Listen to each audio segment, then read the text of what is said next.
Real quick, don't forget you can enter my giveaway for a Poor Things t-shirt or a White Noise sweater. Here are the rules to enter. Okay, thanks so much. Good luck. So Pixar has been in a weird spot for a couple years now. Since COVID hit and pretty much ruined everything, including my life, Pixar decided to make a couple films go straight to streaming like Soul, like Luca, like Turning Red.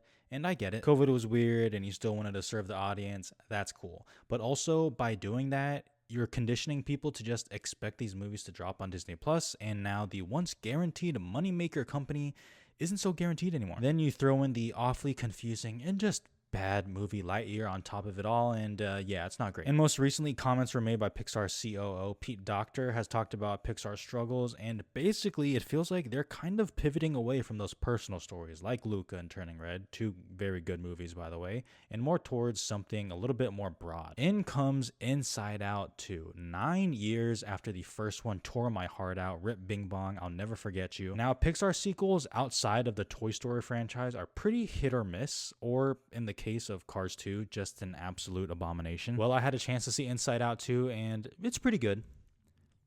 It's passable.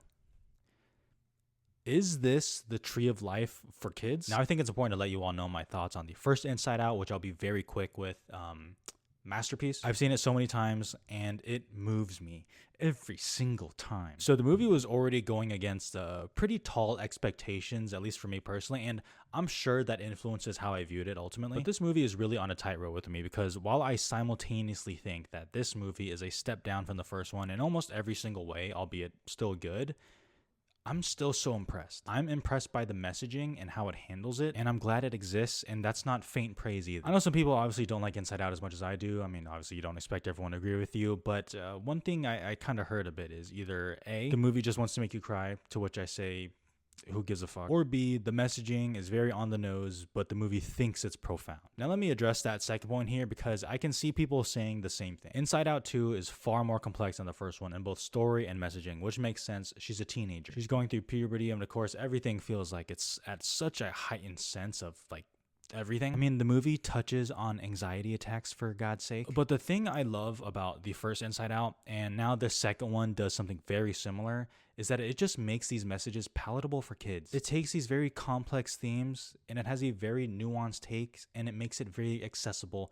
I don't think that's a bad thing, especially in a kid's movie. In this movie, especially with its ending, I mean, it's like, it was weirdly beautiful. Even with what I said, that it's a step down from the first one, I mean, this movie like strives for something much deeper. And it's to the point where I walk out of that theater, I'm like, are kids gonna understand like half of that? And I'm not spoiling anything when I talk about anxiety here. I was worried that the movie was just going to have this take of that anxiety is this inherently bad thing and you should almost like be ashamed that you have it and it's bad and ill, get it out of your head, and boom, like the movie's done, save the day, anxiety is gone. But it doesn't do that.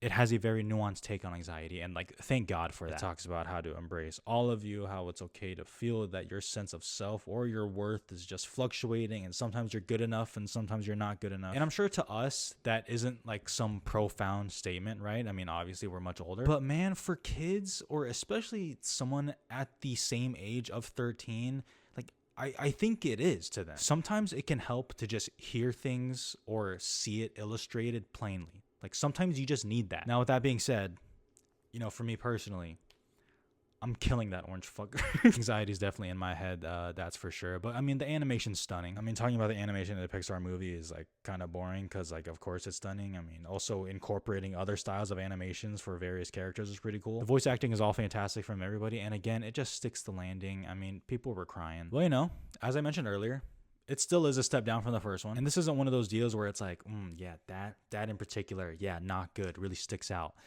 I don't even feel that way. To me, this one is kind of just as simple as a story, it's just not as good. It's just not as compelling. The journey that the emotions have to go to resolve their conflict, it's just not as compelling. And I realize that's hard to do because the first one already explored so much, but you know, in comparison, especially since I just watched the first one, this one isn't as innovative at all. There's some new parts of Riley's mind that they go to and it can be pretty funny or clever, but that's kind of it. Nothing as imaginative or creative as really any moment in Inside Out, and especially there's no character as good as Bing Bong. Once again, rest in peace. Who's your friend that likes to play? Fuck. But all in all, Inside Out 2 is still a good time. It's a quick movie and one that I'm sure will speak to a lot of people or have things that they can at least relate to, including myself. Inside Out 2.